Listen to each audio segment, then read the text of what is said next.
দেশের উত্তরাঞ্চলের মানুষের ভাগ্য বদল ও জীবনযাত্রার মান উন্নয়নে তিস্তা মহাপরিকল্পনা বাস্তবায়নের উদ্যোগ গ্রহণ করে পদ্মা ব্যারেজ প্রকল্প একনেক কর্তৃক অনুমোদিত হয়েছে।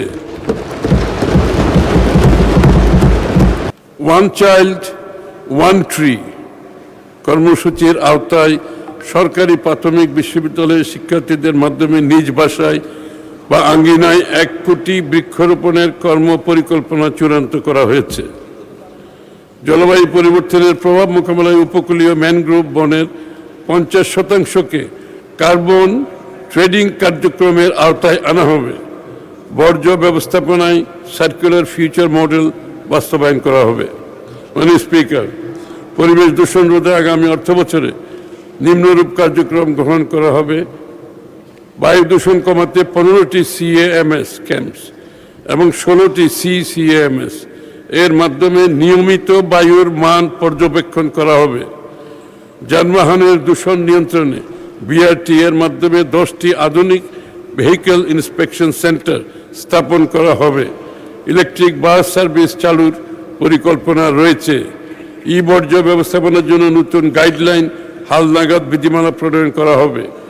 রিডিউস রিইউজ রিসাইকেল 3R নীতির আওতায় আগামী 5 বছরে প্লাস্টিক বর্জ্য 30% কমানোর লক্ষ্য নির্ধারণ করা হয়েছে। জলবায়ু পরিবর্তনের অভিজ্ঞতার গভীরতা ও ব্যাপ্তি বিবেচনায় বাংলাদেশ জলবায়ু পরিবর্তন ট্রাস্টের অধীনে আগামী 26-27 অর্থবছরে 100 কোটি টাকা বরাদ্দের প্রস্তাব করছি।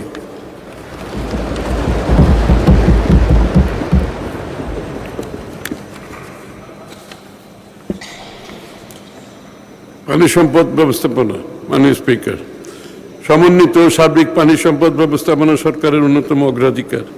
সেচ, বন্যা ব্যবস্থাপনা, নদী ভাঙন রোধ, ভূমি পুনরুদ্ধার, জলাবদ্ধতা দূরীকরণ, নিষ্কাশন ব্যবস্থার উন্নয়ন, লবণাক্ততা প্রতিরোধ ইত্যাদি বিষয়ে সরকার বিভিন্ন উদ্যোগ গ্রহণ করেছে। যেমন সরকার দেশ জুড়ে জলাবদ্ধতা নিরসন, সেচ সুবিধা সম্প্রসারণ এবং পরিবেশগত ভারসাম্য রক্ষার লক্ষ্যে ব্যাপক খাল খনন ও পুনঃখনন কর্মসূচি বাস্তবায়ন করছে।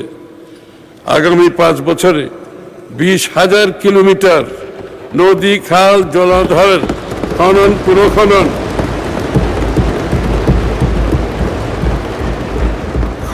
পুনঃখনন কর্মসূচি বাস্তবায়ন করা হবে, যার মধ্যে ইতিমধ্যে 6,598 কিলোমিটার খাল খননের কার্যক্রম চলমান রয়েছে। 2026-27 অর্থবছরে 309 কিলোমিটার বাঁধ নির্মাণ, পুনর্নির্মাণ ও মেরামত এবং ফ্লাড ওয়াল নির্মাণ করা হবে।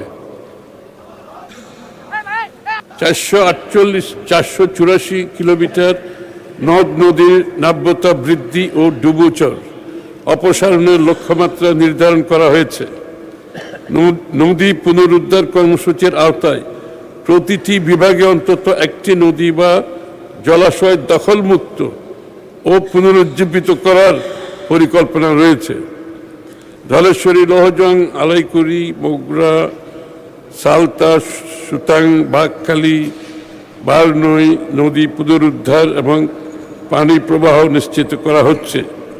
হাওর বাওর অঞ্চলের সমন্বিত উন্নয়ন ও উপকূলীয় এলাকায় লবণাক্ততা নিরসন করার কার্যক্রম গ্রহণ করা হচ্ছে। পদ্মা ব্যারেজ প্রকল্প একনেক কর্তৃক অনুমোদিত হয়েছে।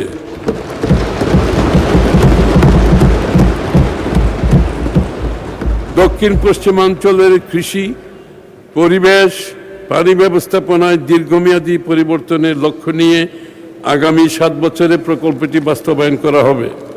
উক্ত প্রকল্পে দেশের প্রায় 37% মানুষ সরাসরি উপকৃত হবে।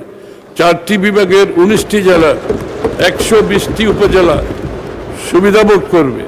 এছাড়াও আমাদের সরকার দেশের উত্তরাঞ্চলের মানুষের ভাগ্য বদল ও জীবনযাত্রার মান উন্নয়নে তিস্তা মহাপরিকল্পনা বাস্তবায়নের উদ্যোগ গ্রহণ করে